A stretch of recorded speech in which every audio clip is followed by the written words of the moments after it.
आज की स्टोरी एक ऑस्ट्रेलियन लोक कथा पर आधारित। बहुत साल पहले ड्रीम टाइम में पृथ्वी पर अंधेरा था, रोशनी नहीं थी। ये बहुत ठंडा और बहुत काला था। विशाल भूरे बादलों ने लाइट और वार्मथ को दूर रखा। आसमान इतने नीचे लटके कि जानवर को रेंगना पड़ा। एमू की गर्दन लगभग जमीन पर झुक गई। कैंगरू कूद नहीं सकता था और कोई भी पंछी हवा में कई फीट से अधिक ऊंचा नहीं उड़ सकता था। जानवर नम अंधेरी धरती की चारों ओर रेंगते हुए फल और जामुन की तलाश में रहते थे। अक्सर भोजन मिलना इतना कठिन होता था कि बिना भोजन के कई दिन बीत जाते थे। आखिरकार पंछियों ने कुछ करने का फैसला किया। उन्होंने सभी जानवरों की एक बैठक बुलाई। मैकपाई ने निश्चय किया कि वे लाठी इकट्ठा करके और आकाश को ऊपर की ओर ढकेलकर आकाश को ऊपर उठाएंगे।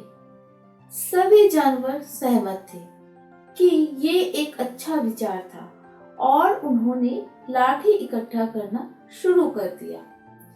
प्रत्येक मैकपाई ने एक बड़ी छड़ी ली और आकाश को ऊपर की ओर धकेलने लगे। एमू, कैंगरू और वॉम्बैट्स ने देखा कि मैकपाई ने आकाश को धीरे धीरे ऊपर की ओर धकेला। उन्होंने लाठी को एक लीवर के रूप में इस्तेमाल किया। पहले आकाश को स्मॉल बोल्डर पर, फिर छोटी माउंटेन पर टिका दिया। जैसे कि जानवरों ने देखा, मैकपाई धक्का मुक्की करते हुए एक छोटी सी पहाड़ की चोटी पर पहुंच गए।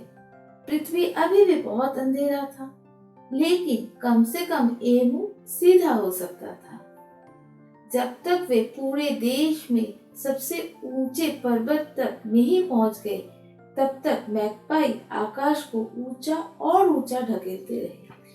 फिर एक शक्तिशाली प्रयास के साथ उन्होंने आकाश को एक आखिरी धक्का दिया। आकाश हवा में उछला और जैसे ही वो ऊपर उठा, वो खुल गया और नीचे की भूमि पर वार्मथ और लाइट की बाढ़ आ गई। सारा आकाश सुंदर लाल और पीले रंग से भर गया। ये पहला सनराइज था। सुंदरता, लाइट और वार्मथ से खुश होकर मैकपाई गाने में झूम उठे। जैसे जैसे उनका तेज गायन पूरे देश में फैल गया, सन वोमेन धीरे धीरे उठी और ईस्ट की ओर अपनी यात्रा शुरू कर।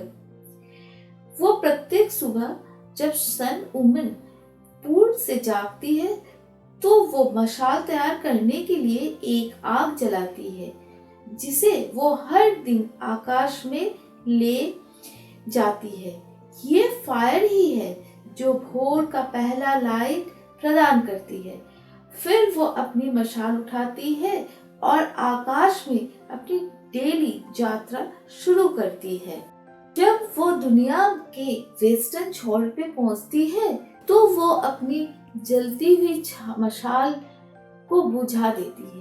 फिर वो बैठ जाती है और अपने आप को शानदार लाल और पीले रंग में रंग देती है। ईस्ट में अपने कैंप में वापस एक लंबे अंडरग्राउंड टनल मार्ग से अपनी यात्रा के लिए तैयार होती है। इसलिए आज तक जब सन वुमन जागती है और अपनी सुबह की आग जलाती है, तो सभी मैकपाई अपने सुंदर गीत के साथ उनका अभिवादन करते हैं। The labor laws will be modified into 4 labor codes. Check out the master classes on this labor codes by Amitav Adhikari at Udemy. The courses are available on website. Link of the website is mentioned in the description box. Hi, welcome to the 14th episode of Sunday Gupshup. What a remarkable story of Magpie and their effort to make the earth inclusive for all animals. What does it tell us about the Occupational Safety, Health and Working Conditions Code 2020? The code has included transgender, motor transport workers, building workers in its welfare agenda. Central government used to make provisions of locker rooms at workplace for workers earlier, but now they will do it for male, female and transgender people separately.